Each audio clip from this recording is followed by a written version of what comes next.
दुल्हन की तरह तैयार होने के बाद मध्यम सी रोशनी में जैसे ही नमिता अपना चेहरा आईने में देखती है, उसे अपने पीछे एक और भयानक सा जला चेहरा दिखाई पड़ता है। उस चेहरे को देखते ही नमिता के मुंह से चीख निकल जाती है। नमिता और रवि एक ही कॉलेज में पढ़ते थे।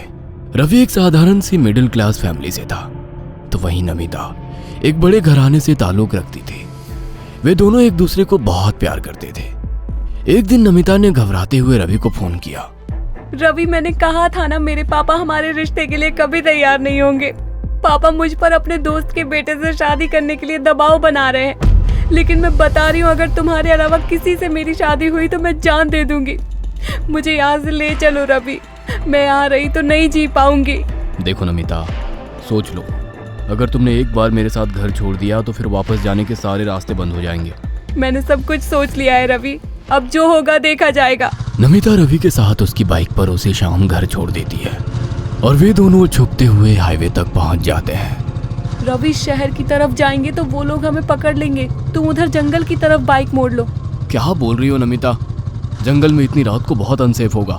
मेरे पापा के गुंडों से सेफ रहना है तो चलो चुपचाप। नमिता और रवि जंगल के अंदर अपनी बाइक मोड़ देते हैं।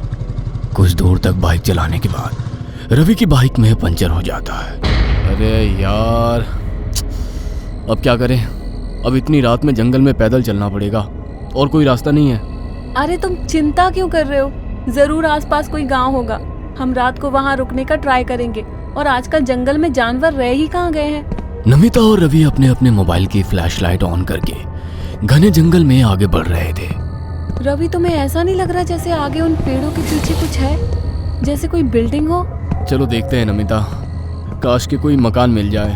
4 घंटे से हम जंगल में भटक रहे हैं, अब तो थकान से शरीर टूट रहा है और बहुत भूख भी लग रही है। तभी नमिता को कुछ दूर से टॉर्च की लाइट और किसी के आने की आहट सुनाई देती है। शिट यार, लगता है तुम्हारी पंक्चर बाइक देखकर उन लोगों को पता चल गया है कि हम दोनों जंगल में ही आए हैं। जल्दी करो, चलो यहाँ से।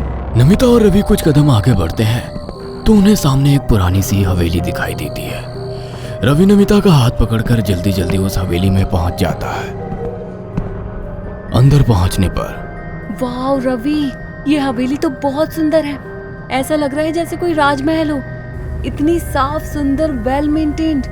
कोई तो यहाँ जरूर रहता होगा, लेकिन इस घने जंगल पे इतनी सुनसान जगह पर कौन यहाँ रहता होगा?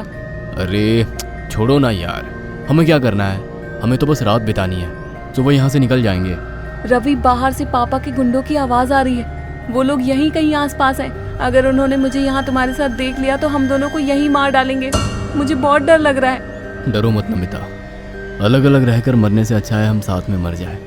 देखो ये कमरा कितना सुंदर है, ये खूबसूरत अलमारी और इसमें रखे सुंदर कपड़े। क्या पता कल का सूरज देखने के लिए हम रहे ना रहे।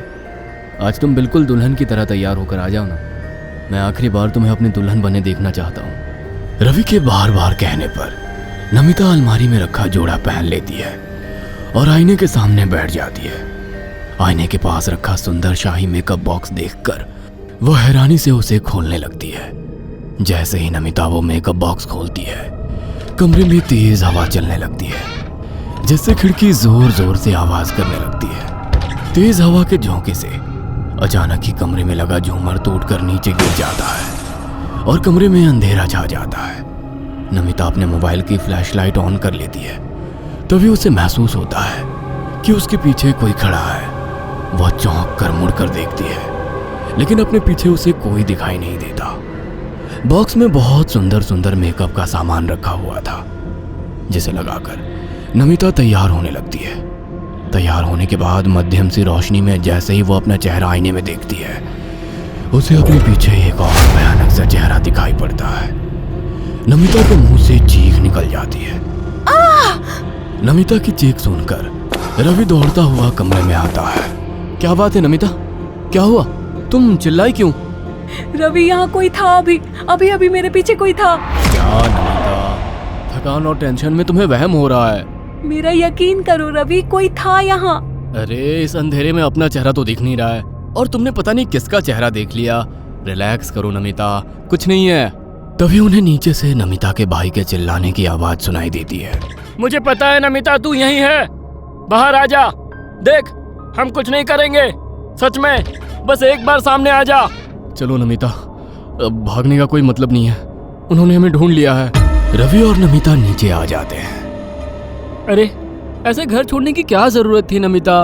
मम्मी की हालत बहुत खराब है नमिता, घर चल। पापा ने कहा है वो तुम दोनों की शादी कराएंगे। भाई की बात सुनकर रवि जाकर गाड़ी में बैठ जाता है। नमिता भी मेकअप बॉक्स गोद में लेकर आकर गाड़ी में बैठ जाती है, लेकिन नमिता कुछ बदली बदली सी लग रही थी। उसकी आंखें खून की तरह लाल हो गई थी और वो बिल्कुल गुमसुम सी बैठी हुई थी, किसी से कोई बात नहीं कर रही थी। भाई और रवि की किसी बात का उसने कोई जवाब नहीं दिया। घर पहुंचकर नमिता अपनी माँ के कमरे में सोने चली जाती है और रवि नमिता के भाई के साथ सोने चला जाता है। कुछ देर बाद सभी लोग गहरी नींद में सो रहे होते हैं। तभी नमिता आकर अपनी माँ के सिरहाने खड़ी हो जाती है। कुछ ही पलों में उसका सुंदर चेहरा बदलने लगता है और वो एक चुड़ैल के रूप में बदल जाती है। चुड़ैल एक जोर का ठहाका लगाती है जिससे माँ की नींद टूट जाती है। इससे पहले कि माँ चीख पाती, वह चुड़ैल गला दबाकर उसकी जान ले लेती है। अगले दिन सुबह जब नमिता की मां मरी हुई मिलती है तो सभी उसे हार्ट अटैक से हुई मौत समझने लगते हैं। नमिता जैसे अपने होश में ही नहीं थी।